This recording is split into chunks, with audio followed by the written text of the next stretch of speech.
সকলকে জয় যিশু। আসুন আজকের বাক্য থেকে দেখে নিই। আজকের বাক্য বলছে যে আপনার ভাইয়ের চোখে যে কুটাটা আছে সেটা না দেখে নিজের চোখের কুটাটা দেখতে।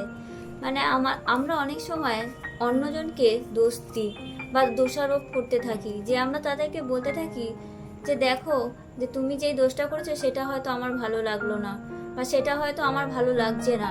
আমরা সব বলতে থাকি যে এই কথাগুলো, যে তার জিনিসগুলো আমার পছন্দ নয়। কিন্তু প্রভু প্রথমেই বলছে যে নিজের ভাই যেই দোষটা করেছে সেটা প্রথমে নিজের চোখ দিয়ে আগে দেখতে, যে তোমার চোখে সেই দোষটা তোমার মতো করে কি আছে, মানে আমরা সেই দোষের ভাগিদার কিনা। আমরা যদি সেই দোষটাকে বিবেচনা করে দেখি, সেই দোষের বিপরীতে আমাদেরও কিন্তু কিছু দোষ থেকে যায়, কিন্তু সেটা যতক্ষণ না আমরা পরীক্ষা করে দেখি ততক্ষণ আমরা তার উপরে দোষ দিই। যতক্ষণ আমরা নিজের চোখে সেই দোষটাকে দেখবো যে আমরাও হয়তো কিছু ভুল করেছিলাম, যে যতক্ষণ না এটা মেনে নেব যে আমি ভুল করেছি বা আমরা ভুল করেছি, ততক্ষণ কিন্তু আমরা অপরের দোষ দেখতে পারবো। তাই প্রভু এই জিনিসটাকে একটু সুন্দর করে বুঝিয়েছে যে নিজের ভাইয়ের দিক দিয়ে, নিজের ভাই যদি দোষ করে তাকে কিন্তু আমাদেরকে দোষারোপ করা যাবে না, আগে নিজের দোষটাকে বার করতে হবে। তাই আমি বোঝাতে পারলাম।